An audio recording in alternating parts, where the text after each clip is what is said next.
நாராயணியம் தசகம் 4ல் 9வது ஸ்லோகத்திலேருந்து 15 வரைக்கும் இப்போ பார்க்கலாம்.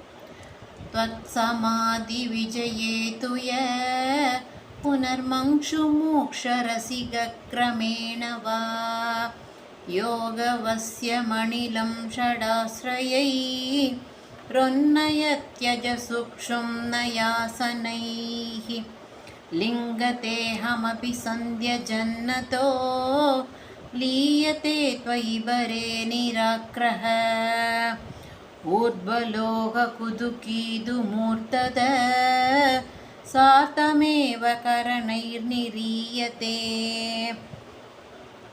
अग्निवासरवलक्षभक्षकैरुत्तरायणजुषासदैवतैः प्रापितो रविपदं भवत्प्ररो मोदवान् ध्रुवपदान् मीयते आस्तिदोदमहरालये यथा शेषवक्त्रहनोष्मनार्त्यते ईयते भवतु भाश्रयस्तथा वेदसपदमदः पुरैव वा तत्र वादवपदे दवावसन् प्राकृतप्रलययेदि मुक्तदाम् स्वेच्छया खलु पुरा विमुच्यते संविभित्य जगदण्डमोजसा दस्य सक्षिदिभयो महोनिलं यो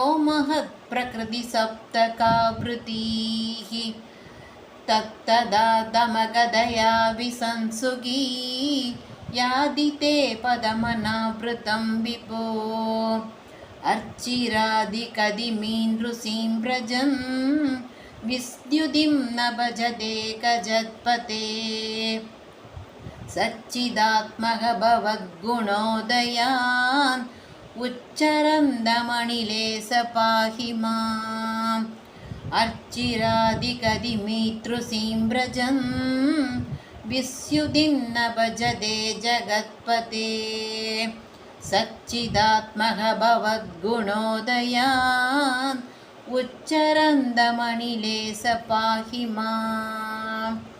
நாராயணா. இன்னையோட தசகம் 4 முடியறது. நாளைக்கு தசகம் 5 பார்க்கலாம். விராட் புருஷ பற்றினது. எல்லாரும் கேளுங்கோ, சப்ஸ்கிரைப் பண்ணுங்கோ. நாராயணா நாராயணா.